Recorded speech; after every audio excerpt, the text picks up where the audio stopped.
देना जरूर पूर्वजों को, स्माइल दे देना।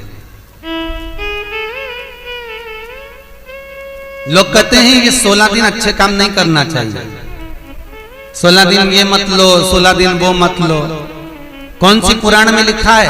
एक बार मुझे वो पुराण जरूर बताना कि 16 दिन ये सामान मत खरीदना, 16 दिन ये चीज मत लेना। क्योंकि शिव महापुराण में और शास्त्रों में वर्णन आता है कि 16 दिन श्राद्ध के हैं, ये पूर्वजों के हैं। आप पूर्वजों का नाम लेकर अपने पितरों का स्मरण कर कर, तुम्हारी मर्जी पड़े वो खरीदो, तुम्हारी मर्जी पड़े वो लाओ, पर सबसे पहले उन पूर्वजों को सम्मान पूर्वक वो वस्तु समर्पित कर दो कि आपकी है, आपको संभालना है, आपने दी है, आपके द्वारा आई है। पूर्वज खुश होंगे। तुम्हें बढ़ता हुआ देखकर तो पितर खुद आशीर्वाद देते हैं। कौन माँ होगी जो अपने बच्चे को बद्दुआ देगी?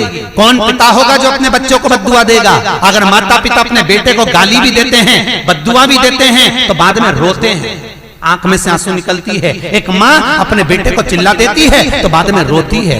अगर माँ अपने बच्चों पर हाथ उठा देती है तो बाद में रोती है। तो क्या मरने के बाद पितर तुमको बद्दुआ देंगे? नहीं, पितर आशीर्वाद देते, बस इतना जरूर कहते हैं कि मैं छोड़ कर गया था रे, मैं तुझे देकर गया था रे, मुझे भूल क्यों गया? तो थोड़ा देता क्यों नहीं है? मेरे को अन्न का भाग देता क्यों नहीं है? बस वो याद करते हैं, वो आपसे मांगने की, क्योंकि आप उसके पुत्र हो, आप उसकी संतान हो, आप उसके वंश के हो, आपसे ललकता है उसको,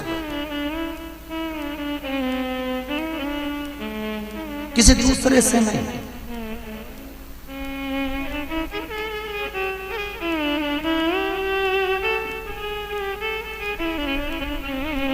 प्रेम दीजिए।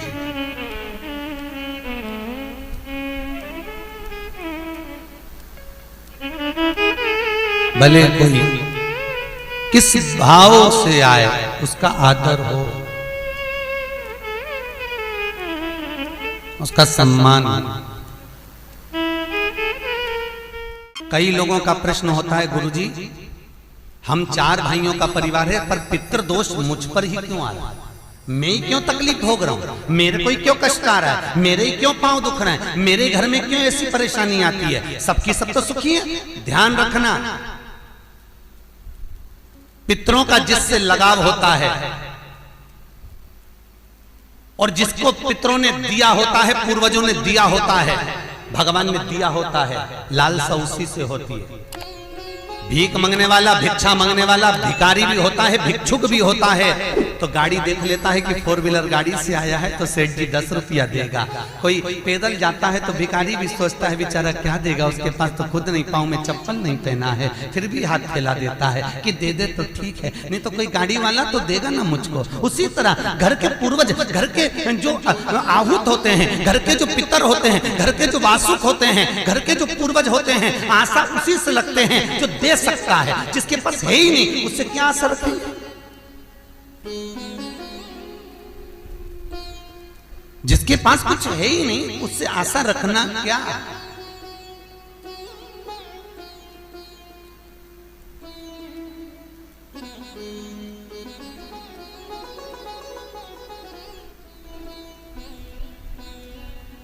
कई लोग कहते हैं गुरुजी हमारे पास देने के लिए कुछ भी नहीं, हम हमारे पूर्वजों को क्या? मत दो ना, इस्माइल तो दे सकते हो। जिस दिन तुम्हारे पूर्वजों का श्राद्ध है, तुम्हारे पास में खिलाने के लिए अन्न नहीं है, तुम्हारे पास देने के लिए दान नहीं है, तुम ब्राह्मण को घर में नहीं बुला सकते, कोरोना महामारी चल रही है, तुम कुछ भी नहीं दे सकते, तुम्हारे पास देने के लिए वस्त्र नहीं, आभूषण नहीं, कुछ भी नहीं, मत दो। निवेदन है बस चेहरे पर प्रसन्नता रखकर, एक निवेदन है कि चेहरे पर प्रसन्नता रखकर उस दिन अपने पूर्वजों को याद जरूर करना और कह देना कि आप ही का दिया हुआ है जो हम खा रहे हैं, हम पर करुणा करना। हमारे पास कुछ भी नहीं है, डब्बे में से गुड़ या शक्कर निकालकर अरे गैस को लाइटर से जलाकर उसकी अग्नि में छोड़ देना, पर 2 दाने शक्कर के छोड़ना जरूर, जिससे वो जीवात्मा दरवाजे पर आकर भूखी ना जाए, उसके मुख में कुछ तो चला जाए और वो जीवात्मा तुम्हें आशीर्वाद दे जाए। तुम्हारे पास कुछ ना हो तो इतना तो दे सकते हो साहब, स्माइल तो दे सकते हो, प्रसन्नता तो दे सकते हो, मीठी वाणी तो दे सकते हो, अपने पूर्वजों को याद तो कर सकते हो, अपने इष्ट को याद तो कर सकते हो, जिसने दिया है उसका गुणगान तो गा सकते हो।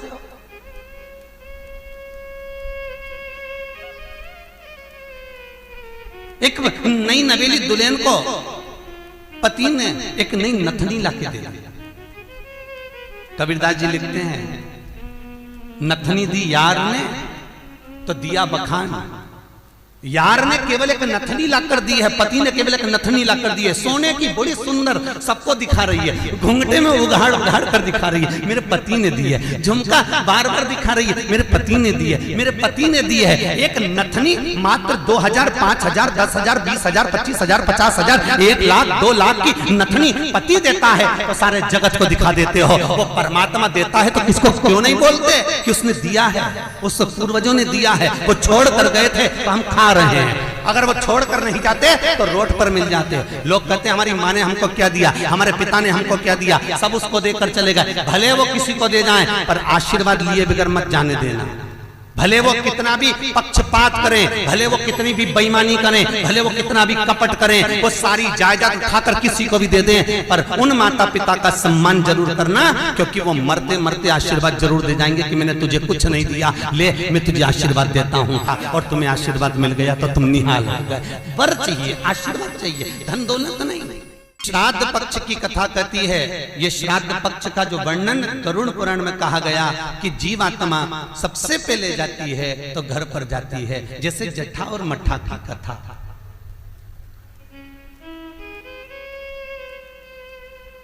दो भाई हैं, जट्ठा और मट्ठा,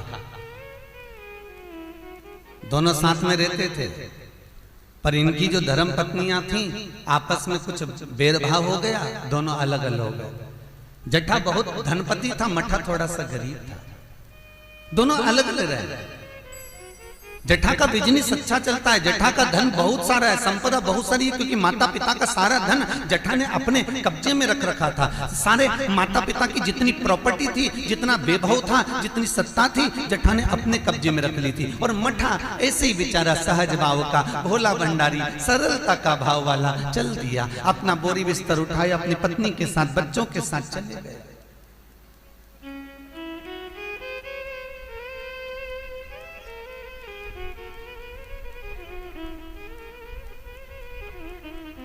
सोलह दिन श्राद्ध किया गया।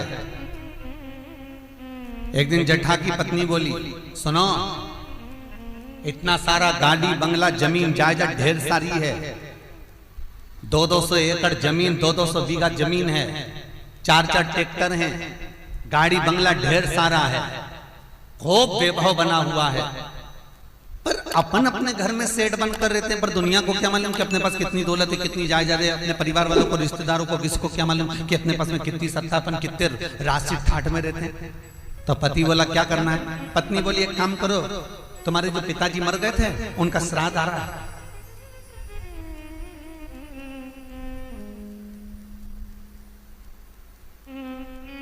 तुम्हारे जो पिता चले गए थे उनका श्राद्ध आ रहा है, एक काम करो, अपन अपने पिताजी का श्राद्ध रख देते, और श्राद्ध रखेंगे तो मेरे मायके वालों को और आपके पूरे परिवार वालों को, जो आपके रिश्तेदार हैं, मित्र हैं, दोस्त हैं, और मेरे मायके वाले, मेरी सहेलियां, मेरी बेस्ट फ्रेंड, सबको बुला लें, और उनको बड़े प्रेम से अपन भोजन करा देंगे। इतने में जट्ठा बोला कि भोजन बना तो खिला तो देंगे, पर भोजन बनाएगा कौन, इतना सारा फैलाना हो जाएगा, उठाएगा कौन। इतने में तुरंत जट्ठा की पत्नी बोली, वो देवर और देवरानी क्या करेंगे, बाप तो उनका भी था, पिता तो उनका भी था, वो आए देवरानी, और देवरानी आकर भोजन बनाए और देवर आकर बर्तन मांजे। चलो निमंत्रण सबको देने जा रहे हैं तो उनके घर भी चल जाए।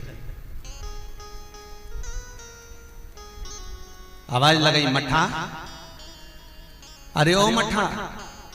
मट्ठा ने दरवाजा खोला, छोटा सा झोपड़ा, गोबर से लिपा हुआ घर। मट्ठा हाथ जोड़कर बोला, बड़ा भाई आया है, बैठो भैया, हम बैठने नहीं आए तेरे घर में, कल पिताजी का श्राद्ध है, तेरे को बर्तन मांजने आना है, दुल्हन को भोजन बनाने आना है। श्राद्ध पक्ष में हमने ब्राह्मणी ढूंढी थी, बामनी भोजन बनाने वाली मिल नहीं रही है, सब लगी हुई है इधर उधर। देवरानी को ले आना। भाभी हम आ तो जाएंगे, पर निवेदन इतना सा है कि पिताजी का श्राद्ध है, तो मन कर रहा है कि हम थोड़ी सी धूप छोड़ दें, इसके बाद आ जाएंगे। इतने में तुरंत भाभी बोली, सुन रे मठा, आना हो तो सुबह जल्दी आना, क्योंकि रखे हुए बर्तन कौन मांजेगा, भोजन कौन बनाएगा। इतनी देरी से आना है तो केवल क्या खाने आ रहे हो? आने की जरूरत नहीं है, तुम दोनों की जरूरत नहीं है मेरे को, मत आना तुम। छोड़ दिया। जेठा गया, अपने ससुराल वालों को बुला लिया, मायके वालों को बुला लिया, सबको बुलाया। पितृलोक से जिसकी तिथि होती है, पितरों के भगवान जिनका नाम है आर्यमा स्वामी, कौवे पर बैठकर जिसकी तिथि होती है, उस तिथि के जीव को कौवे पर बिठाकर आर्यमा स्वामी लेकर आते हैं, और जिसकी यहाँ श्राद्ध होती है उसकी छत पर कौवा छोड़ते छोड़ते जाते हैं। इसलिए हिंदू धर्म में श्राद्ध में कौवे का बड़ा महत्व होता है, क्योंकि पितरों के देवता आर्यमा स्वामी कौवे पर बैठते हैं, और उसी कौवे पर हमारे घर के जीवों को लेकर आते हैं। और सबसे पहले वो जीव कहां जाता है श्राद्ध पक्ष में? बहुत ध्यान से सुनना गरुड़ पुराण का ये चरित्र। सबसे पहले वो जीव कहां जाता है? जो घर का सबसे पुराना घर होता है, जहां पर घर का बड़ा बेटा रहता हो, जहां पर घर का पुराना मकान हो, पुराना घर हो, वहां वो जीव जाता है। 3 वृक्ष पितरों के तुल्य हैं। पहला पीपल, दूसरा बट वृक्ष, तीसरा बेलपत्र का वृक्ष। बेलपत्र का वृक्ष कभी अनायास श्राद्ध पक्ष में आप कुछ भी ना कर पाए, कुछ भी ना कर सकते हो, तो एक पत्ते के ऊपर कोई सा भी पत्ता ले लो, चाहे पान का ले हो, कोई पीपल का ले हो, कोई भी पत्ते के ऊपर एक पुड़ी, थोड़ा मीठा थोड़ा नमकीन रखकर अपनी कामना कर कर अपने पूर्वजों के लिए इन 3 वृक्ष के नीचे 16 श्राद्ध में किसी भी एक दिन आप वो भोजन को रखकर आ जाइए। अपनी कामना कर कर सुख का अनुभव होगा, पितरों को शांति मिलेगी। एक जट्ठा और मट्ठा की कथा हमने पहले कही है, वो भी हमारे पेज पे डली हुई है, आप उस पे से निकाल कर सुनना।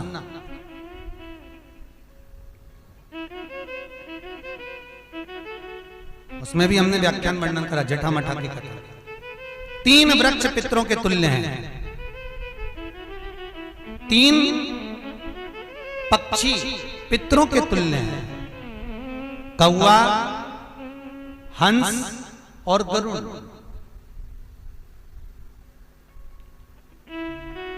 एक कौवा और एक स्वान, कुत्ता, ये 2 ऐसे होते हैं जिनको 20 मिनट पहले, आधे घंटे पहले, 1 दिन पहले, 24 घंटे पहले, 48 घंटे पहले क्या होने वाला होता है, कौवे को और स्वान को भान हो जाता है। क्यों?